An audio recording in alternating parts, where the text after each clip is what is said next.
Over these last few weeks, I've spent some time out of my morning commute to prioritize a hobby of mine that works so seamlessly with onewheeling.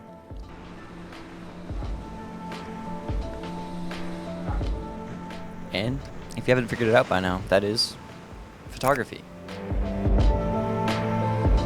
And I've been given the opportunity to bring you all with me and share with you just how easily the onewheel can become a part of your life. And maybe in a way you weren't expecting.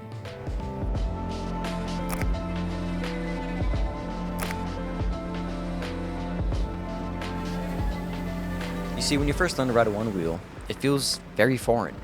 Your arms may be flailing, your ankles could be wobbling, you're not entirely sure where to look. Maybe you're looking at your feet, which you shouldn't do, by the way.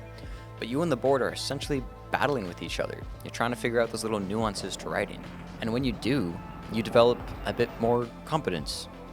And the competence leads to comfort. And the comfort will then switch to relaxation, where the board becomes more of an extension of your body rather than a limitation.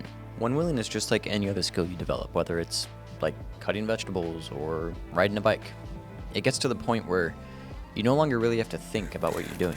You just act on it. And the same thing goes for photography. At the start, you might be fumbling through all your camera settings, but you want to get to a point where you know it inside and out. You want to be able to bring the camera up to your eye and know exactly where your shutter speed is, your aperture, your focal length before you take that photo. So when the camera and the onewheel becomes an extension of your body, well, you become this ultimate vessel for exploring and capturing life around you. And this leads me back to my morning photo journey. Each day I would start at the Walton Lighthouse and make an easy 2-mile trip all the way to Steamer's Lane, with plenty to explore in between. We're gonna go there on this thing because it's the best way to get around. Whew. After gazing at the sunrise, I'd immediately go explore the harbor.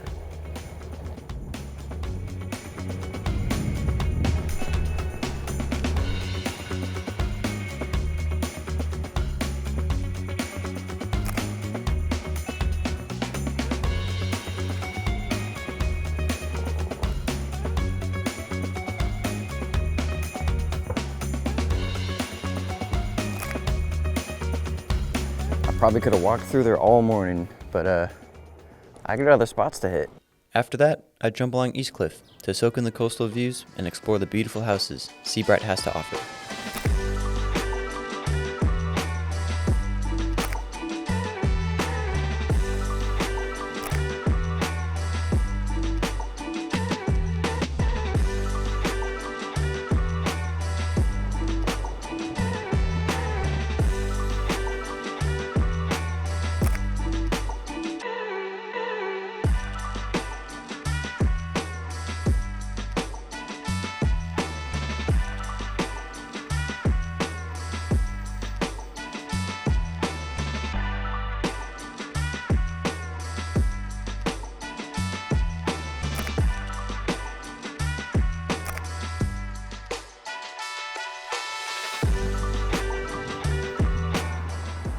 Shortly after, I'd make my way across the San Lorenzo Railroad Bridge towards the Santa Cruz Beach Boardwalk.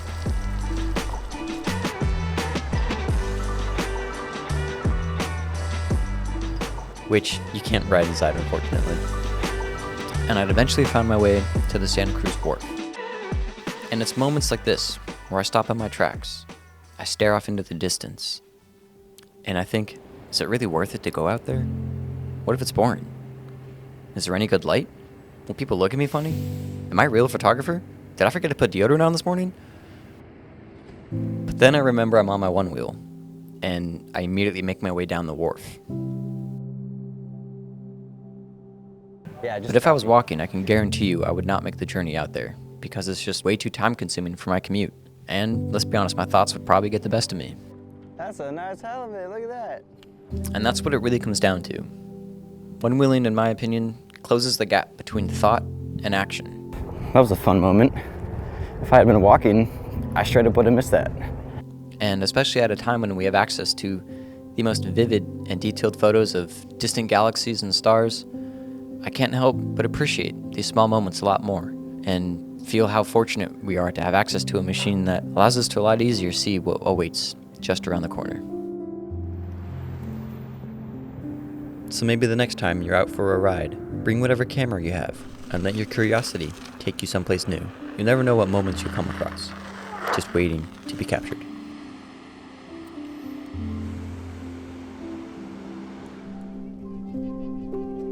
That's all I got for you today, folks. Hope you enjoyed the video. Do all those YouTube things, and I'll see you in the next one. Peace.